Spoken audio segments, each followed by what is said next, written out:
잦은 두통이 있으시거나 근데 어느 한쪽은 조금 숨이 막힌다. 이게 좀 유병률이 높기 때문에 이제 많게 보고가 되는 건 80%까지.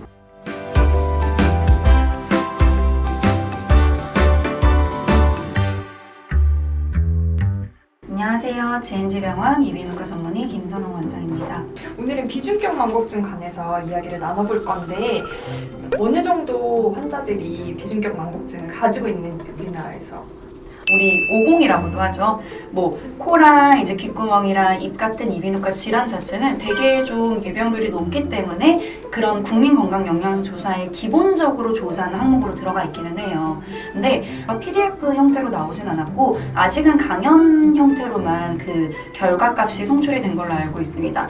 대략적으로 가장 최신의 뭐 PDF로 저희가 확인해 볼 수 있는 거는 뭐 2013년 정도였던 것 같은데 거기서는 남자, 여자 20%, 30% 정도로 발표가 되어 있긴 합니다.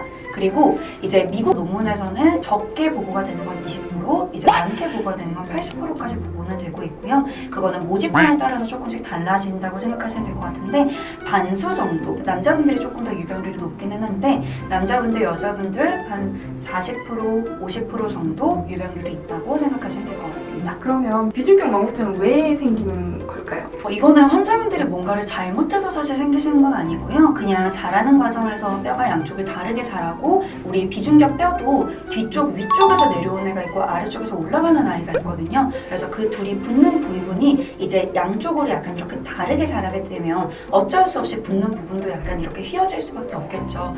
굳이 뭔가 내가 과거에 했던 행동으로 비중격 망곡증이 생겼다라고 얘기를 하려면 코의 외상 정도가 가능할 것 같습니다. 그러면 비중격 망곡증이 있다 하면 어떤 증상이 나타날까요?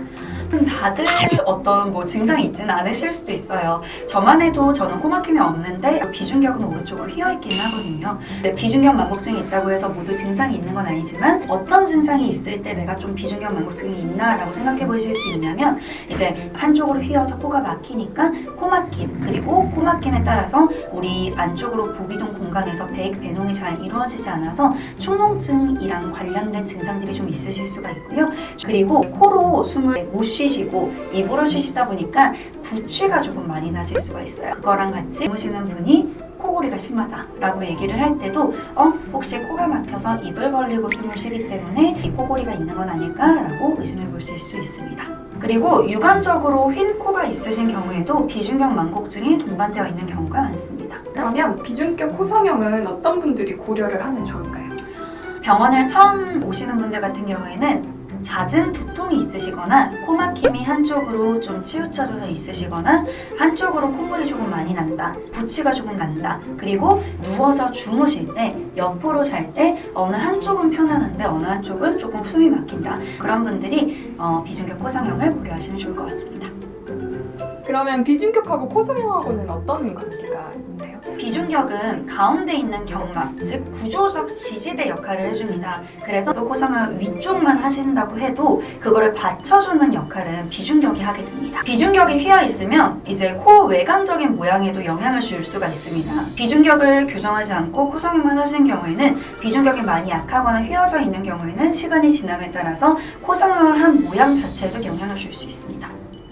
코성형을 하러 오셨던 분들 중에서 같이 하실 수 있는 케이스는 딱 환자분만 보고 외관적인 사진만 찍어서 성형을 진행을 하는 게 아니라 CT를 찍어서 안쪽은 어떤지, 비중격의 어떤 부분 중에서도 연골만 휘어있는지 뼈가 휘어있진 않은지 양쪽의 합의각계랑 위치관계는 어떤지를 저희가 확인을 합니다. 그래서 그걸 통해서 저희가 설명을 드리는 경우가 많고요.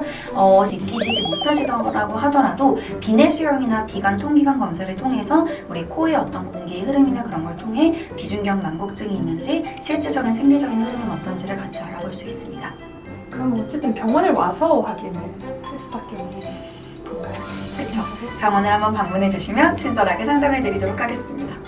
네, 오늘은 비중격 코성형에 대해서 말씀을 드렸는데요. 만약에 아까 제가 말씀드렸던 어떤 구취나 우리 코막힘이나 누웠을 때 조금 불편하게 숨이 쉬어진다, 코골이 같은 불편감이 있으시다면 언제든지 편하게 GNG 병원을 방문해 주시면 친절하게 상담해 드리도록 하겠습니다.